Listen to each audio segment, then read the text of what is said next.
الحمد لله نحمده ونستعينه ونستغفره ونؤمن به ونتوكل عليه ونعوذ بالله من شرور أنفسنا ومن سيئات أعمالنا من يهده الله فلا مضل له ومن يضلله فلا هادي له ونشهد أن لا إله إلا الله وحده لا شريك له ونشهد أن سيدنا ومولانا محمدًا عبده ورسوله صلى الله تعالى عليه وعلى آله وأصحابه وبارك وسلم تسليمًا كثيرًا كثيرًا أما بعد فأعوذ بالله من الشيطان الرجيم بسم الله الرحمن الرحيم والذين جاهدوا فينا لنهدينهم سبلنا وإن الله لمع المحسنين وقال الله سبحانه وتعالى والعصر إن الإنسان لفي خسر إلا الذين آمنوا وعملوا الصالحات وتواصوا بالحق وتواصوا بالصبر وقال الله سبحانه وتعالى كنتم خير أمة أخرجت للناس تأمرون بالمعروف وتنهون عن المنكر وتؤمنون بالله وقال رسول الله صلى الله عليه وسلم من قال لا إله إلا الله مخلصا دخل الجنة قيل وما إخلاصها قال أن تحجزه عن محارم الله وقال عليه الصلاة والسلام من كان آخر كلامه لا إله إلا الله دخل الجنة أو حرمه الله على النار وقال عليه الصلاة والسلام من خاف أدلج ومن أدلج بلغ المنزل ألا إن سلعة الله غالية ألا إن سلعة الله الجنة أو كما قال عليه الصلاة والسلام محترم دوست बुजुर्ग এই উম্মতের প্রত্যেক ব্যক্তি নারী পুরুষ গরিব ধনী ছোট বড় রাজা প্রজা প্রত্যেক ব্যক্তির উপর দাওয়াত ইলাল্লাহর মেহনত করা জরুরি। কারণ আল্লাহ তাআলা কালামে পাকে একটা সূরা নাজিল করছেন, যেই সূরাতে আল্লাহ তাআলা এই কথা স্পষ্ট জানায়া দিচ্ছেন যে সমস্ত মানুষ ক্ষতিগ্রস্ত, ওই সমস্ত লোক ছাড়া যাদের মধ্যে চারটা গুণ আছে, চারটা কাজ যারা করবে এরা ক্ষতি থেকে বাঁচতে পারবে, এই ছাড়া সব ক্ষতির মধ্যে পড়ে থাকবে, ওই ক্ষতির হাত থেকে বাঁচতে পারবে না যদি চারটা কাজ না করে। ইমাম শাফি রহমতুল্লাহ আলাইহি এই সূরা সম্পর্কে বলতেছেন যে আল্লাহ তাআলা যদি কালামে পাকে এই সূরা ছাড়া আর কোনো সূরা নাজিল না করতেন তো মানুষের হেদায়েতের জন্য এটাই যথেষ্ট হয়ে যায়, যে মুকাম্মাল দিনের পুরা কথা করণীয় মধ্যে বাতায় দেওয়া হয়েছে, যে সমস্ত মানুষ ক্ষতিগ্রস্ত ওই সমস্ত লোক ছাড়া যারা কি করবে ইল্লাল্লাযীনা আমানু, যে ঈমান আনবে, ঈমান আল্লাহর প্রতি ঈমান, গায়বের প্রতি ঈমান, আল্লাহ তাআলা যে জিনিসের প্রতি ঈমান আনার কথা বলছেন এর প্রতি যারা ঈমান আনবে, বিশ্বাস করবে, দিলের মধ্যে কথাকে বসাবে, আর ওয়া আমিলুস সালিহাত, দ্বিতীয় হলো তারা আল্লাহ তাআলার আহকামকে তারা জিন্দেগিতে প্রতিফলিত করবে। আল্লাহ তাআলা যে হুকুম করছেন ওই হুকুমগুলাকে তারা পুরা করবে হুজুর সাল্লাল্লাহু আলাইহি সাল্লামের তরিকায়, নবীর তরিকায়। কারণ আমলে সালেহ ওই সময় হবে যখন হুকুম নবীর তরিকা মোতাবেক হবে। তৃতীয় যে কথাটা বলছেন ওয়াতাওয়াসাউ বিল হক, যে হকের দিকে মানুষকে দাওয়াত দেওয়া, ইমানের দাওয়াত, আল্লাহর প্রতি মানুষকে দাওয়াত। চতুর্থ যে কথাটা বলছেন ওয়াতাওয়াসাউ বিস সাবর, যে আমলের দাওয়াত দেওয়া, অথবা সৎ কাজে আদেশ এবং অসৎ কাজে নিষেধ করা, সৎ কাজে আদেশ এবং অসৎ কাজে নিষেধ করা। বলে এই চারটা জিনিস, এই চারটা গুণ যাদের মধ্যে থাকবে, এই চারটা কাজ যারা করবে, তারা ক্ষতি থেকে বাঁচতে পারবে। এই ছাড়া কোনো মানুষ ক্ষতি থেকে বাঁচতে পারবে না। কেউ যদি বলে আমি ব্যক্তিগতভাবে দিনদার হব, তাহলে তো চারটা কাজ হলো না। যে চারটা আল্লাহ তাআলা কালামে পাকে বলে দিয়েছেন, পরিষ্কারভাবে বলে দিয়েছেন। মুহতারাম দোস্ত বুজুর্গ,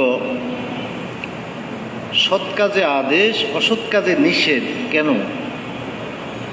বলে সৎ কাজে আদেশ নিজের মধ্যে সৎ কাজের রগবত পয়দা করার জন্য।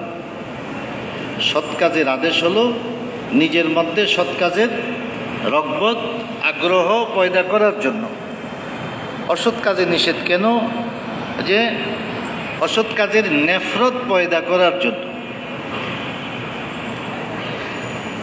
তো সৎ কাজে আদেশ, অসৎ কাজে নিষেধ যেটা এই উম্মতকে ঈমান এবং আমলে সালেহের সাথে যেই কাজের জিম্মাদারি দেওয়া হয়েছে, উম্মত যখন এর উপর থাকবে, উম্মতের মধ্যে কল্যাণ, ভালাই, এটা চলতে থাকবে। আর ওই কাজ যখন ছুটে যাবে, তো তার ব্যক্তিগত, তার ঈমানদারি, তার ব্যক্তিগত আমল, এটা পরিবেশ পাইলে কখনো হবে, আবার পরিবেশ না পাইলে ওইটা শেষ হয়ে যাবে। চাকরি করতে গেছে বিদেশে, তো ওইখানে গিয়ে দেখছে সুন্নতের উপর চললে তার চাকরিটা ভালো পাওয়া যাইতেছে না, তো ওইখানে গিয়ে সুন্নত শেষ করে দিচ্ছে। এটা হলো ব্যক্তিগত দিনদারি। আর যে দায়ী হবে, সে কোনো অবস্থায় ছাড়বে না,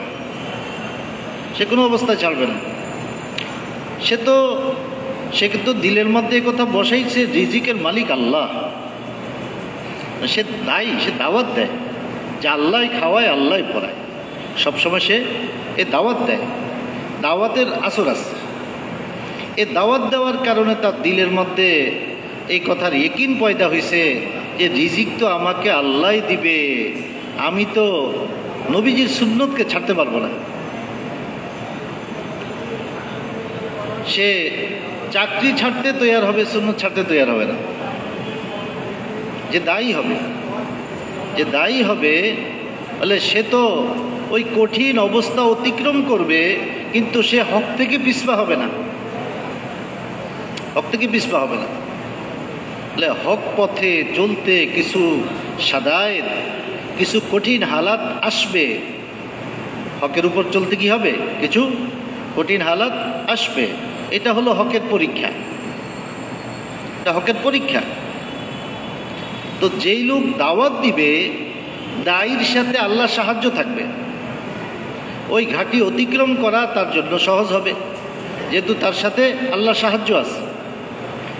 দায়ীর সাথে আল্লাহ সাহায্য আছে, আল্লাহ তাআলার ওয়াদা আছে, ইন তানসুরুল্লাহ ইয়ানসুরকুম। তুমি যদি আল্লাহর সাহায্য করো, আল্লাহ তোমার সাহায্য করবে।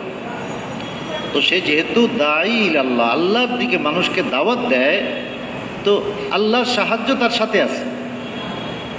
আল্লাহর সাহায্য সাথে থাকার কারণে কোনো মারহালায়, কোনো ঘাটিতে সে ঘাবড়াবে না, যেটা তো আমার ইমানি একটা ঘাটি, আমি অতিক্রম করতেছি, আমি একটা ইমানি পরীক্ষায় আমি আছি, এখানে আমাকে জমতে হবে, এখানে আমাকে পাশ করতে হবে। সাহাবায়ে কেরাম রাদিয়াল্লাহু আনহুম আজমাইন যখনই ঈমান আনছেন, সাথে সাথে পরীক্ষা শুরু হয়ে গেছে, মুহতারাম দোস্ত বুজুর্গ, তো যে ঈমান আনবে এই জামানায় যে দাওয়াতের মেহনত শুরু করে, দাওয়াতের মেহনত করে, ঈমানের ওই অবস্থা সে অনুভব করতে পারে না। হয়তো একটা সুধারণার মধ্যে থাকে যে আমরা তো মুসলমান, এটা সুধারণার মধ্যে থাকে। আসলে ঈমান যে কি জিনিস, আল্লাহ তাআলার প্রতি বিশ্বাস, আল্লাহ তাআলার প্রতি মহব্বত, আল্লাহ তাআলার প্রতি আস্থা, এটা যে কি জিনিস, আর এর মধ্যে যে কি হালাওয়াত রয়ে গেছে, কি মজা রয়ে গেছে, এটা তো দাওয়াতের মেহনত না করলে বুঝে আসবে, মুজাহাদা না করলে বুঝে আসবে।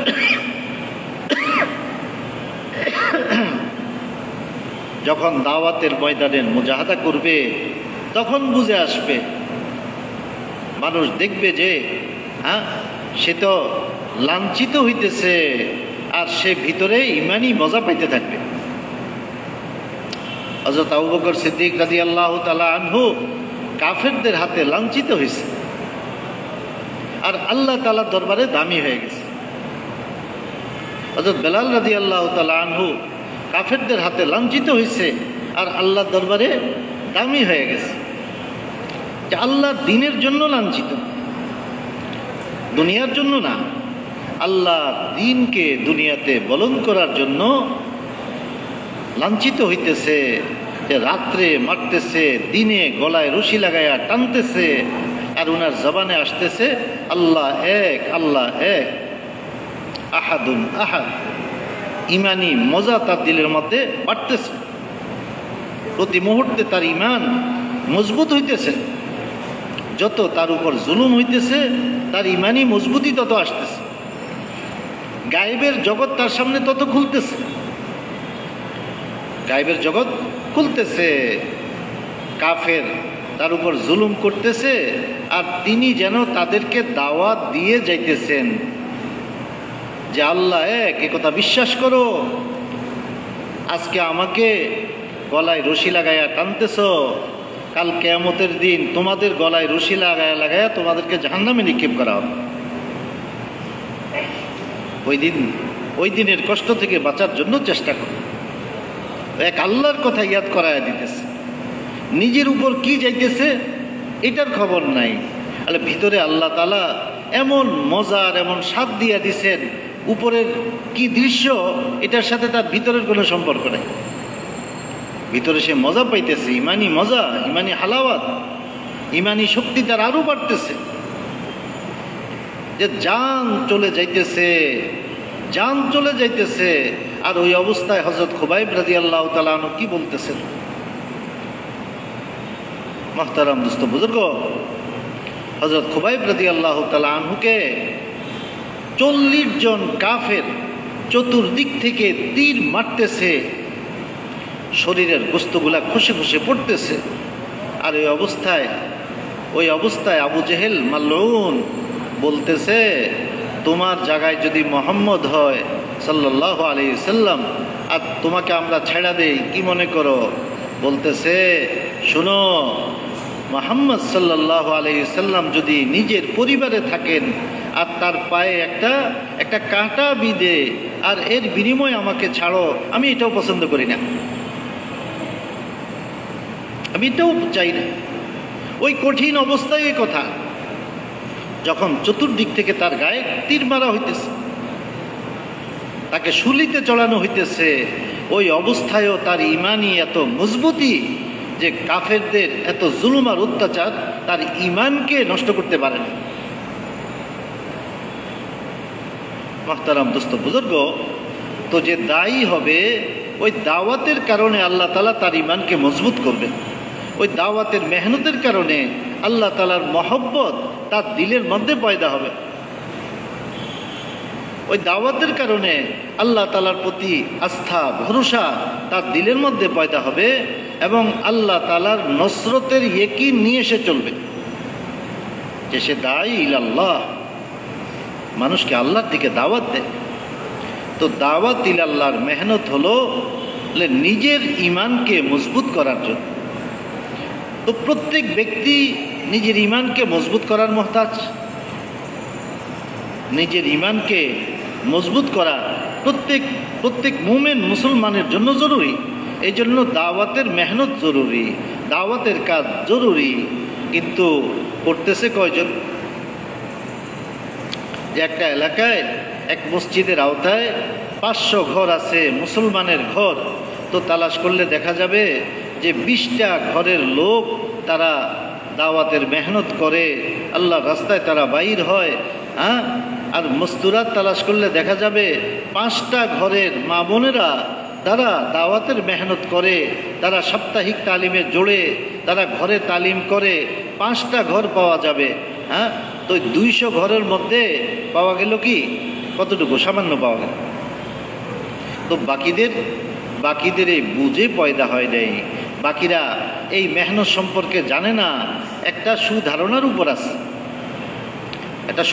উপর আছে, নিজেকে ইমানদার মনে করতেছে, কিন্তু কিভাবে যে ইমান চলে যায় খবর নাই।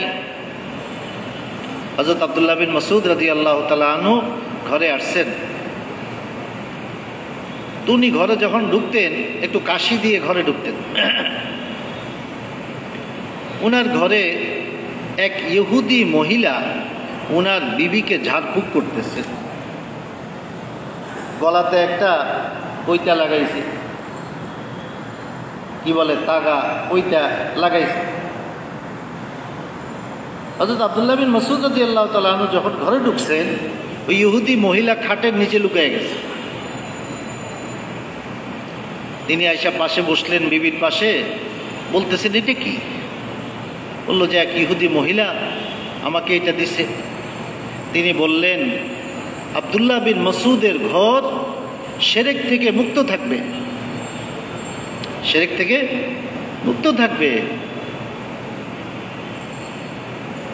বিবি বলতেছে যে আমার শরীরে জ্বর আসে, আমার চোখের মধ্যে ব্যথা লাগে, ওই মহিলা যখন ঝাড়ফুঁক করে ওই ব্যথা দূর হয়ে যায়। মানে আপনি কি বলতেছেন? আমি তো ফায়দা পাইতেছি ঝাড়ফুঁকের। তো তিনি বলতেছেন, জানো এর হাকিকত কি? বলে কি? বলে শয়তান তোমার চোখের মধ্যে আঙ্গুল দিয়ে খোঁচা দেয়, শয়তান তোমার চোখের মধ্যে আঙ্গুল দিয়ে খোঁচা দেয়। যখন কুফুরি মন্ত্র পড়ে ফুঁক দেয় তখন শয়তান হাতটাকে পিছায় নেয়। ওই কুফুরি মন্ত্রটা যখন পড়ে, শয়তান যেটা চায় যে মানুষ করুক, তখন সে হাতটাকে পিছায় এটা বুঝাইতে চায় যে এই মন্ত্র পড়লে শান্তিতে থাকা যায়। ইমানকে নষ্ট করার মেহনত তার মেহনত বিভিন্ন ধরনের। জাহিরিভাবেও যে দিনদার লোককে বাধাগ্রস্ত করার চেষ্টা করে, আর বলে তার শারীরিকভাবেও তাকে কষ্ট দেওয়ার চেষ্টা করে। তার ইমানকে নষ্ট করার জন্য বিভিন্ন ধরনের কাজ সে করে, তার মধ্যে এটাও একটা। মোহতারাম দোস্ত বুজুর্গ, কত মুসলমান যারা এই সমস্ত মন্ত্র, ঝাড়ফুঁক আর ওই সমস্ত মুশরিকদের কাছে যাওয়া, নামাজও ঠিক আছে আর ওই ধরনের লোকদের কাছে যাওয়াও ঠিক আছে, নামাজও আছে, আবার কি ওই ধরনের লোকদের কাছে যাওয়াও ঠিক আছে। অথচ ইহুদির মন্ত্র তো আল্লাহর কালাম মোতাবেক কিছু না। কোনো মুশরিক যে ঝাড়ফুঁক করতেছে সে তো শিরকি কথা বলে ঝাড়ফুঁক করতেছে। কাফের যে ঝাড়ফুঁক করতেছে সে তো শিরকি মন্ত্র পড়ে করতেছে। তো আমি তার কাছে যাওয়ার অর্থ আমি যেন তার শিরকি মন্ত্রকে আমিও কবুল করতেছি। আমার নামাজও ঠিক আছে, আবার এটাও ঠিক আছে, পার্থক্য বুঝতেছি না। এটার দ্বারা কি হইল? আমি তো নামাজ পড়ি, আমি তো মুসলমান। কিন্তু আল্লাহ তাআলা পরিষ্কার বলে দিছেন, ইন্নাল্লাহা লা ইয়াগফিরু আন ইউশরাকা বিহি ওয়া ইয়াগফিরু মা দুনা যালিকা লিমান ইয়াশা। আল্লাহ তাআলা শিরকের গুনাহকে কখনো মাফ করবেন না। শিরকের গুনাহ ছাড়া যে কোনো গুনাহ আল্লাহ চাবেন তো মাফ করে দিবেন। হাজারো অন্যায়, হাজারো অপরাধ আল্লাহ তাআলা মাফ করে দিবেন। এক জায়গায় আসছে, তোমার গুনাহ যদি আসমানের মেঘ সমতুল্য হয়, আজ শিরক মুক্ত হয়ে আমার কাছে আসো, আমি মাফ করে দিব, কোনো পরোয়া করব না। কিন্তু শিরকের ব্যাপারে বড় শক্ত, যে কখনো মাফ করবে না। তো শিরকের মধ্যে লিপ্ত হয়ে যাইতেছে, শিরকের মধ্যে, অথচ খবর নাই, এটাকে কিছু মনে করতেছে না। যে একটা ডাক্তার আছে, হিন্দু ডাক্তার, তার কাছে সে একটু ঝাড়ফুঁকো করে, হ্যাঁ বাচ্চাকে একটু ঝাড়ফুঁকো করে দেখ।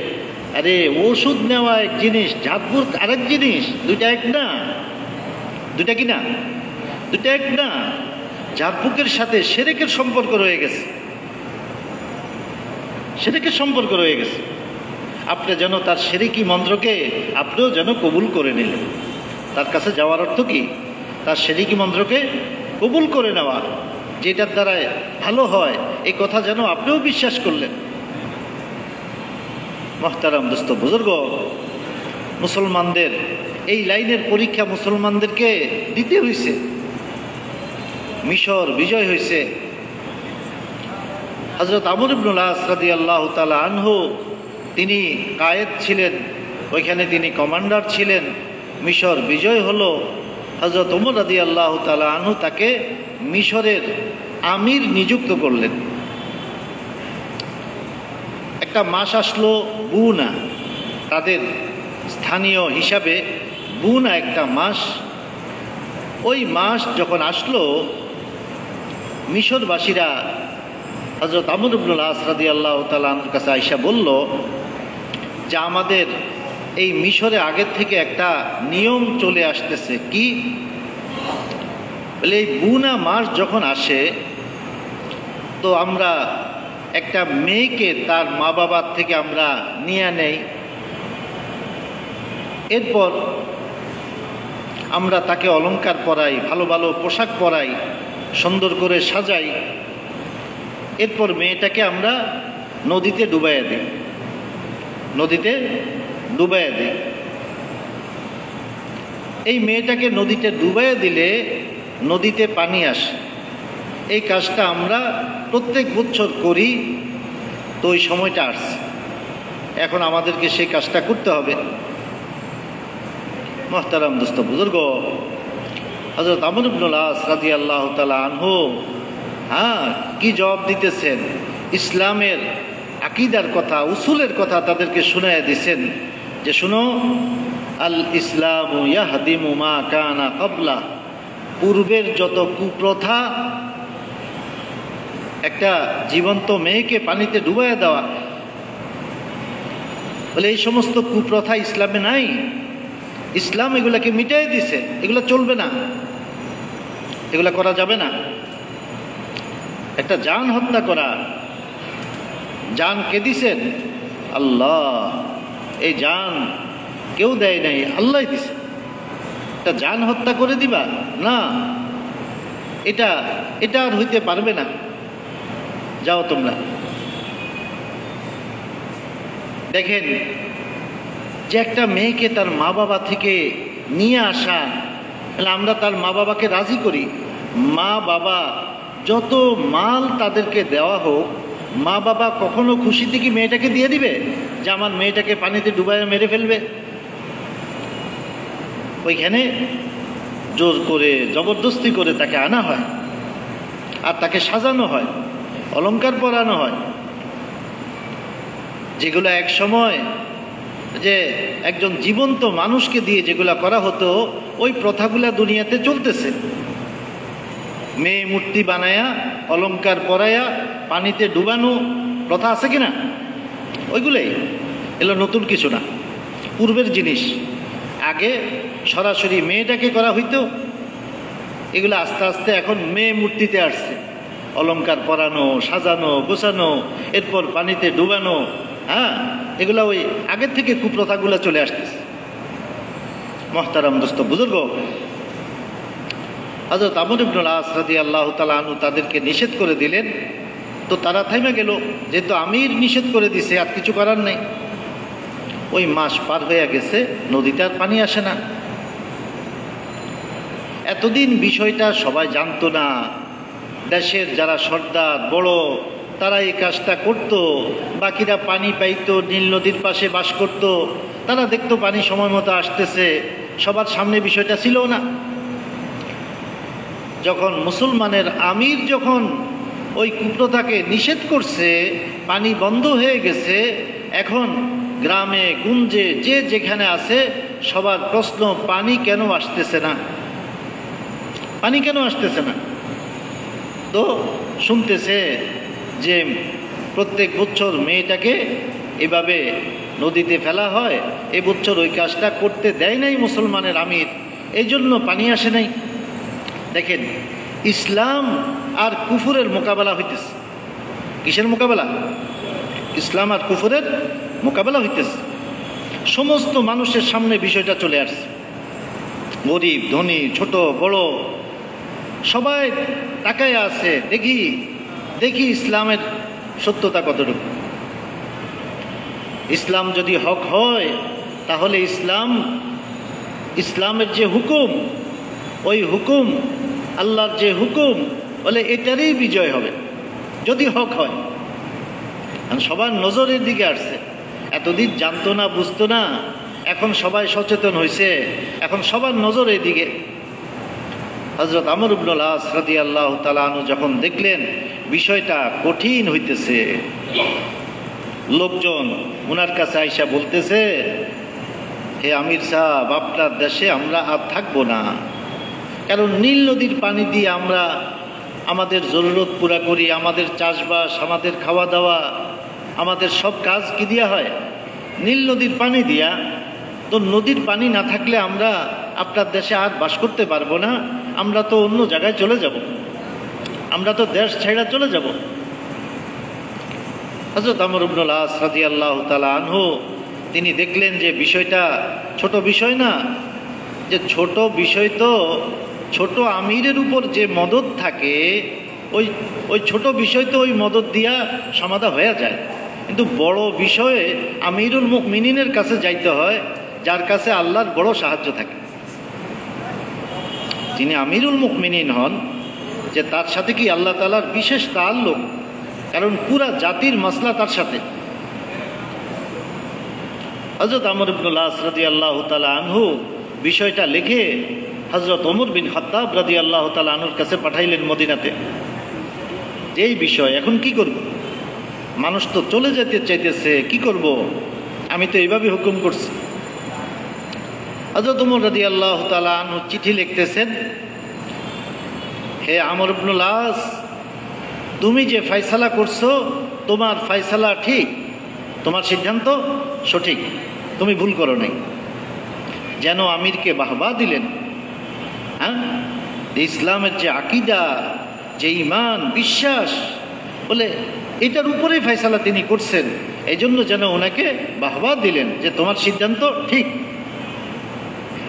এরপর তিনি বলতেছেন যে আমি একটা চিঠি লিখতেছি নীল নদীর নামে, নীল নদীর নামে লিখতেছেন। হ্যাঁ, বিসমিল্লাহির রহমানির রহিম। হ্যাঁ, আইয়ুহান নীল, নীলকে সম্বোধন করতেছেন, আইয়ুহান নীল লাউ কুনতা তাজরি বিইরাদাতিক ফানাহনু লা নাহতাজ ইলাইক। তুমি যদি নিজের ইচ্ছায় প্রবাহিত হয়ে থাকো, তোমার মতো নীলের আমরা মোহতাজ না, তোমার মতো নীলের আমরা কিনা মুকাপেক্ষী না, দরকার নাই আমাদের। তুমি যদি নিজের ইচ্ছায় প্রবাহিত হয়ে থাকো, ওয়া ইন কুনতা তাজরি বিইরাদাতিল্লাহি আযজা ওয়া জাল, আর যদি রব্বুল আলামিনের ইরাদায় তুমি প্রবাহিত হয়ে থাকো, ফাতাজরি, তাহলে তুমি আমার এই চিঠি পাওয়া মাত্র জারি হয়ে যাও। নীল নদীর নামে আমিরুল মুমিনিন, মুসলমানের আমির, মোমেনদের আমির চিঠি লিখতেছেন। এই জামানায় যদি মুসলমানের কোনো বাদশাহ কোনো নদীর নামে চিঠি লেখে, পুরা দুনিয়ার মুসলমান তাকে কি বলবে? তো পাগল হয়ে গেছে।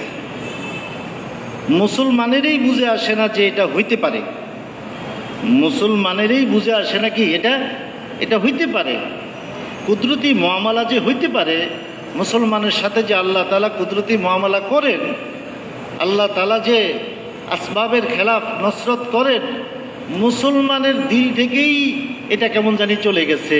এখন বলেন প্রত্যেক মুসলমানের দাওয়াত দেওয়া দরকার কিনা? মুহতারাম দোস্ত বুজুর্গ, হযরত ওমর রাদিয়াল্লাহু তাআলা আনহু আমর ইবনুল আস রাদিয়াল্লাহু তাআলা আনহুকে চিঠিতে একথা লিখে দিলেন যে আমার নীল নদীর নামে লেখা চিঠিটা নীল নদীর মাঝখানে পৌঁছায় দিও। নদীর নামে চিঠি নদীতে দিয়ে আসবা। তো নদী কি নিতে পারে? নদী কি বলতে পারে? নদী হাত দিয়ে নিতেও পারবে না, বলতেও পারবে না। কিন্তু দেখেন কি মুআমালা চলতেছে। এই মুআমালা তো আল্লাহ তাআলা মুসলমানদের সাথে করছেন। আল্লাহ তাআলা হককে সাহায্য করেন, আর আল্লাহর সাহায্যে দুনিয়াতে হক বিজয় লাভ করে। হকের বিজয় দুনিয়াওয়ালাদের তরিকায় না। যদি মুসলমান যদি দুনিয়াওয়ালাদের অনুকরণ করে, আসবাবওয়ালাদের শক্তিওয়ালাদের অনুকরণ করে, মুসলমান কোনো দিন ইজ্জতওয়ালা হইতে পারবে না। মুসলমান যখন সাহাবাওয়ালা তরিকায় চলবে, নবীওয়ালা তরিকায় চলবে, ওই তরিকার অনুকরণ করবে আর ওই বিশ্বাস নিয়ে চলবে, তখন আল্লাহ তাআলা আসবাবের খেলাফ মুসলমানকে সাহায্য করে মুসলমানের মাথাকে উঁচু করে দিবেন। এটা হলো মুসলমানের রাস্তা। কিন্তু আজ আমরা মুসলমান ওই রাস্তা আমরা চিনি না, এ সম্পর্কে আমরা বুঝি না। এই জন্যই তো প্রত্যেক মুসলমানের দায়ী হওয়া দরকার, যে দায়ী হবে আল্লাহ তাআলার সিফাতের দাওয়াত দিবে, আল্লাহ তাআলার কুদরতের দাওয়াত দিবে। আসবাবের খেলাফ যে তিনি করতে পারেন, এই দাওয়াত যখন দিতে থাকবে তখন ওই জিনিস বুঝে আসবে। এটা ওই ছোটবেলায় যে কালেমা পড়ছি, বলে এটার দ্বারাই ওই কুদরত বুঝে আসবে না। এই কুদরত বুঝতে হইলে কি করতে হবে? দাওয়াত দিতে হবে, মুজাহাদা করতে হবে। আর এই দাওয়াত দিতে গিয়ে কষ্ট করতে হবে, সবর করতে হবে, তারপরে গিয়ে বুঝে আসবে। যেভাবে সাহাবায়ে কেরাম বুঝছিলেন, কষ্ট করছেন, সবর করছেন। এই ইমানের জন্য ওনাদেরকে 3 বছর পর্যন্ত কোথায় থাকতে হয়েছিল? শাবে আবি তালেবের মধ্যে বন্দি অবস্থায় থাকতে হয়েছে। আল্লাহ নবীকে থাকতে হয়েছে, সাহাবায়ে কেরামকে থাকতে হয়েছে। 3টা বছর পর্যন্ত তাদেরকে বয়কট করা হয়েছে। কয় বছর? 3 বছর পর্যন্ত বয়কট চলছে। মুহতারাম দোস্ত বুজুর্গ, এই যে হালাতগুলা, এই হালাতগুলা তো আল্লাহ তাআলা তার কুদরতকে বোঝানোর জন্য পয়দা করেন, ঈমানওয়ালাদের ঈমানকে মজবুত করার জন্য পয়দা করেন। 3 বছর পার হয়ে গেছে, আল্লাহ তাআলা যতদিন চাইছেন হালাত তাদের উপর চলছে। এরপর হুজুর সাল্লাল্লাহু আলাইহি ওয়াসাল্লামের কাছে ওহী আসলো যে কাফেররা তারা বাইতুল্লাহতে যে কিছু শর্ত লেখে, কিছু কথা লেখে বাইতুল্লাহতে যে তারা আপোষে চুক্তি করে লটকাইছিল, তো ওইখানে আল্লাহ রসুল খবর দিলেন যে আল্লাহর নাম ছাড়া বাকি শর্তগুলা পোকায় খেয়ে ফেলছে। এই খবর দিলেন। এই খবর পায়া কাফেররা তালাশ করলো, আল্লাহর নবী তো এখানে আসেন নাই, দেখতে পারেন নাই, বন্দি অবস্থায় আছে। তারা আইসা দেখলো ঠিকই যে আল্লাহর নাম ছাড়া বাকি শর্তগুলা কি, মুসলমানদেরকে বয়কট করার জন্য যে শর্ত তারা আপোষে করছিল, বলে বাকিগুলা সব ওই পোকায় খেয়ে ফেলছে। এটা দেখে তখন কিছু লোক দাঁড়াইলো যে না না, আর করা যাবে না, আর এগুলা করা যাবে না। ওই বিপদ দূর হয়ে গেল, মুসলমানদের উপর থেকে ওই বিপদ দূর হয়ে গেছে। তো হালাত আল্লাহ পয়দা করেন ঈমানওয়ালাদের ঈমান মজবুত করার জন্য। ওই হালাতের মধ্যে পড়েই ঈমান মজবুত হয়, তখন আল্লাহর কুদরতকে বুঝে, তখন আল্লাহর নসরত বুঝে আসে। আসবাবের খেলাপ যে আল্লাহ করতে পারেন, তখন দিলের মধ্যে বসে। মুহতারাম দোস্ত বুজুর্গ, তো আল্লাহ তাআলা প্রথম যুগে যেরকম হালাত পয়দা করছেন, ইমতিহান নিছেন, তো আল্লাহ তাআলা দাওয়াত যখন দুনিয়াতে চালু হবে, দাওয়াতের মেহনত চলবে, প্রথম যুগে যেরকম যেরকম পরীক্ষা আসছিল, এই দায়ীদের উপর ওইরকম পরীক্ষা আসবে। ইমাম মালিক রহমতুল্লাহ আলাইহি বলেন, লা ইয়াসলুহা আখিরু হাযিহিল উম্মাহ ইল্লা বিমা সালুহা আউয়ালুহা। উম্মতের শেষ অংশের ইসলাহ, তরবিয়ত, তাদের সংশোধন ওই তরিকায় হবে যেই তরিকায় প্রথম যুগের লোকদের হয়েছে। একই তরিকা, একই জিনিস চলবে, ওই তরিকায় সংশোধন হবে, ওই তরিকায় ইসলাহ হবে। মুহতারাম দোস্ত বুজুর্গ, এই জন্য হালাতে নজরকে আল্লাহর দিকে রাখা, আল্লাহর হুকুমের দিকে নজর করা, হালাতের দিকে নজর করে না চলা, হালাত দেখে না চলা। সতর্ক করা হয়েছে যে হালাত দেখে কারা চলে, বলে মুনাফিকরা হালাত দেখে চলে। হালাত দেখে কারা চলে, বলে মুনাফিকরা হালাত দেখে চলে। আর মুমিন তারা হুকুম দেখে চলে, আল্লাহর হুকুম দেখে চলে কারা, ঈমানওয়ালারা। আর মুনাফিক তারা কিভাবে চলে, হালাত দেখে। তারা বর্ডারে চলে, বর্ডারে চলে, দেখে যে হালাত কোন দিকে যায়, দেখি হালাত হিসাবে সিদ্ধান্ত নেব। হ্যাঁ, ওমিনান নাসি মান ইয়াবুদুল্লাহ আলা হারফিন ফাইন আসাবাহু খায়রুন ইতমাআন্না বিহি ওয়া ইন আসাবাতহু ফিতনা ইনকালাবা আলা ওয়াজহি খাসিরাদ দুনিয়া ওয়াল আখিরাহ যালিকা হুয়াল খুসরানুল মুবিন। তাহলে কিছু লোক আছে তারা বর্ডারে চলে। তারা কি করে, হ্যাঁ, বর্ডারে চলে। তারা দেখে যে হালাত আমাদের অনুকূলে কিনা, মুয়াফিক কিনা। যখন দেখে মুয়াফিক, তো তাদের সাথে মিশে আমরা তোমাদের সাথে আছি। আর যখন দেখে কষ্টের হালাত, তখন তারা অন্যদিকে চলে যায়। আল্লাহ তাআলা তাদের সম্পর্কে বলতেছেন, খাসিরাত দুনিয়া ওয়াল আখিরা। এদের দুনিয়াও বরবাদ, এদের আখিরাতও বরবাদ। এরা দুই কুলে হারাইল। বর্ডারে যারা চলে তারা কি করলো, তারা দুই কুলেই হারাইল। মোমেন তো হকের উপর চলবে, হকের কথা বলবে, হকের জন্য কষ্ট সহ্য করবে, আল্লাহর হুকুমের খেলাফ সে করবে না। আল্লাহর হুকুম, যেটা হুকুম দেখে চলবে, এটা হলো মোমেনের সিফাত। অপরদিকে মুনাফিক সে সুবিধা দেখবে, সে দেখবে সুবিধা। বলে যদি সফরটা সহজ হয় তো যাইতে তারা খুব তৈয়ার। আর যখন দেখে সফরটা কঠিন, যে গরম চলতেছে, সফর কষ্টের সফর, তখন তারা পিছপা হয়ে যায়। এর মুনাফিক। এরা কারা? এরা মুনাফিক।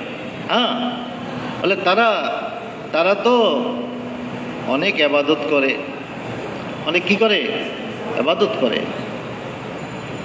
নামাজের মধ্যে তারা আইসা আগে দাঁড়ায়, যেন মানুষ বুঝতে না পারে যে এরা মুনাফিক। তো মানুষ বুঝতে পারে না। কিন্তু ওয়ালা ইয়াতুনাল বাসা ইল্লা কালিলা, যখন আল্লাহর দ্বীনের মেহনতের আওয়াজ আসে, ওইখানে তাদেরকে পাওয়া যায় না, ওইখানে তাদেরকে পাওয়া যায় না, ওইখানে তাদের হিম্মত হয় না। ওই সফরকে তারা ভয় করে। এই লম্বা সফর, এই কষ্টের সফর, তবুকের সফর, বলে এরকম অবস্থা যে সাহাবাই কেরামের ছায়া দেওয়ার মতো একটা কাপড় মাথার উপর নাই, হাত দিয়ে ছায়া দিয়ে হাঁটতেছে। এত কষ্টের সফর। বলে এইখানে গিয়ে আল্লাহ তাআলা মোমেনদেরকে আল্লাহ তাআলা পার্থক্য করে দিছে।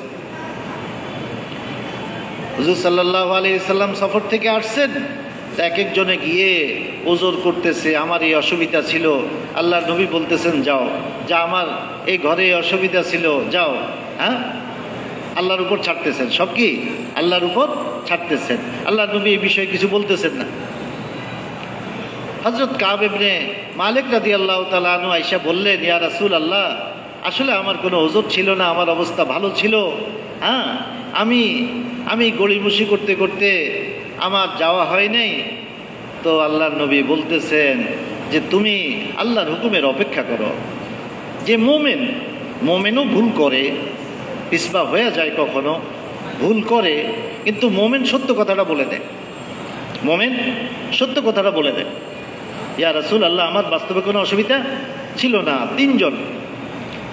তিনজন তো তাদের বিষয়টা আল্লাহর উপর ছাড়ছেন। আর বাকি যারা আসছে তো তারা সবাই ওজর করছে, চলে গেছে। উনি যখন বাইর হইছেন, ওই মুনাফিকরা আইসা উনাকে ধরছে যে আমরা ওজর করে বাইচা গেছি, তুমিও ওজর করে দাও, বাইচা যাইবা, এরপরে তওবা করে নিও। বলেন যে আমার দিলে তাদের কথার আসর পড়তেছিল, কিন্তু আমি গভীরভাবে চিন্তা করলাম যে আমি এখন ওজর করে বাইচা যাব, কিন্তু একটু পরে তো জিবরিল আলাইহিস সালাম আইসা হাকিকত বলে দিবেন। মুমিনের ভয় আছে যে জিবরিল আলাইহিস সালাম আইসা কি বলবেন, হাকিকত জাহির করে দিবেন। আমি এখন হয়তো বাইচা যাব, কিন্তু আসলে তো বাঁচতে পারবো না। এই জন্য আমি আমার নিজের অবস্থানেই ছিলাম যে না, আমি যা বলছি তাই, যে আমার উপর যেই শাস্তি আল্লাহর নবী যা বলেন, যে তরবিয়ত করেন, আমি এটার জন্য তৈয়ার। আমার আখিরাত সুন্দর হবে, দুনিয়াতে হয়তো আবার কষ্ট হবে, কিন্তু আমার আখিরাত ঠিক হয়ে যাবে। তো তিনি জমলেন, ওনার সাথে আর দুইজন জমলেন, আর বাকি মুনাফিক সব কি, সবাই ওজর করে করে নিজের জানকে বাঁচাই। আল্লাহ তাআলা তাদের ব্যাপারে শক্ত কথা, শক্ত ফয়সালা শুনাইছে। জাহান্নামের কোন জায়গায় থাকবে, ইন্নাল মুনাফিকিনা ফিদ দারকিল আসফালি মিনান নার, যে কাফেররা যে জায়গায় থাকবে তার চেয়েও নিকৃষ্ট জায়গায় থাকবে মুনাফিক, তার চেয়েও কঠিন জায়গায় থাকবে কারা, মুনাফিক। মুহতারাম দোস্ত বুজুর্গ, তো মোমেন যখন দাওয়াত দিবে, দাওয়াত দিতে থাকবে, আর এই দাওয়াত দিতে গিয়ে তার বিভিন্ন মারহালা, বিভিন্ন ঘাটি, কষ্ট, এগুলো অতিক্রম করবে, তখন সে বুঝবে যে আল্লাহ তাআলা ইন্নাল্লাহ আলা কুল্লি শাইইন কাদির, আল্লাহ তাআলা সব জিনিসের উপর কুদরত রাখেন। আসবাবের খেলাপ তিনি করতে পারেন। আসবাবের যে আসর, এটা কিছুই না, আল্লাহ যেটা চান সেটা হয়। এটা তো দাওয়াত দিতে দিতে বুঝে আসবে, না হলে তো ওই আসবাব যেটা দেখতেছে নজরে, ওই আসবাবের প্রভাবটাই দিলের মধ্যে থাকবে। যদিও মুসলমান, যদিও মুমিন, ওইটাই তার দিলের মধ্যে থাকবে। আর এটা তাকে হয়তো কখনো শিরকের মধ্যে লিপ্ত করে দিবে, কখনো তাকে কুফরের মধ্যে লিপ্ত করে দিবে।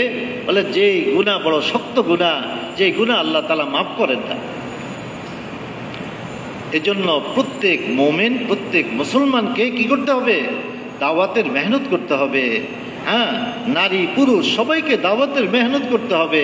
এর মধ্যে জান লাগাইতে হবে, মাল লাগাইতে হবে। মুহতারাম দোস্ত বুজুর্গ, হুজুর সাল্লাল্লাহু আলাইহি ওয়াসাল্লাম সফরের তৈরি করতেছেন, আর বলতেছেন যে তোমরা মাল জমা করো। হযরত আব্দুর রহমান বিন আউফ রাদিয়াল্লাহু তাআলা আনহু আসলেন, বলতেছেন ইয়া রাসূল আল্লাহ, ইনদি আরবাআতু আলাফ, আলফাইন লিরব্বি ওয়া আলফাইন লিইয়ালি। ইয়া রাসূল আল্লাহ, আমার কাছে 4000 আছে, 4000 দিরহাম আমার কাছে আছে, 2000 আমি আমার রবের জন্য দিয়া দিলাম, আর 2000 আমার পরিবার জন্য রাখলাম। হুজুর সাল্লাল্লাহু আলাইহি সাল্লাম ওনাকে খুব মারহাবা জানাইলেন। একটু পরে এক সাহাবী আসলেন, বললেন ইয়া রাসূল আল্লাহ, ইনদি সাই, 2 সা আমার কাছে আছে, 2 সা খেজুর আমার কাছে আছে। সাউন লিরব্বি ওয়া সাউন লিইয়ালি, 1 সা খেজুর আমি আমার রবের জন্য দিয়ে দিলাম, আর 1 সা আমি আমার ঘরের জন্য রাখলাম। মুনাফিকরা বলতেছে আব্দুর রহমান ইবনে আউফ সে তো রিয়াকারি করে। কে বলে? মুনাফিকরা। আর যে সাহাবী সামান্য দিছে তার ব্যাপারে বলতেছে আল্লাহ তাআলা এই সামান্য দিয়ে কি করবেন? মুনাফিকের খাসলত। যে বেশি দিছে তাহলে তারও সমালোচনা করতেছে, আর যে কম দিছে তাকেও তিরস্কার করতেছে।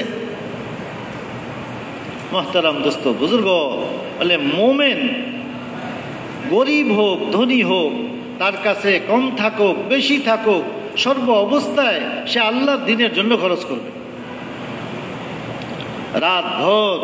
রাতভর মজদুরি করে 2 সা পাইছে, 1 সা দিয়ে দিছে আল্লাহর জন্য, আর 1 সা নিজের ঘরের জন্য। দেখেন, পুরা রাত মজদুরি করে এটা পাইছে। এটা আল্লাহ তাআলা পছন্দ করেন যে আল্লাহর দ্বীনের জন্য জান লাগানো, মাল লাগানো। আল্লাহর দ্বীনের জন্য নিজের জান লাগাবে, মাল লাগাবে, আল্লাহ তাআলা তার ঈমানকে মজবুত করে দিবেন। ওই সুসংবাদ তার জন্য আসবে কি, যার শেষ কালেমা হবে লা ইলাহা ইল্লাল্লাহ, সে জান্নাতে প্রবেশ করবে। ঈমানের সাথে কার মওত হবে? বলে যার জীবন যাপন ঈমানের সাথে হয়েছে, তার মওত ঈমানের সাথে হবে। জীবন যাপন ঈমানের সাথে হয়েছে, তো তার মওত ঈমানের সাথে হবে। মুহতারাম দোস্ত বুজুর্গ, জীবন যাপন ঈমানের সাথে কিভাবে হইতে পারে? বলে যখন একজন লোক ঈমানি পরিবেশ তৈয়ার করে, যে মসজিদে আসলো আর এখানে বসে পরামর্শ করে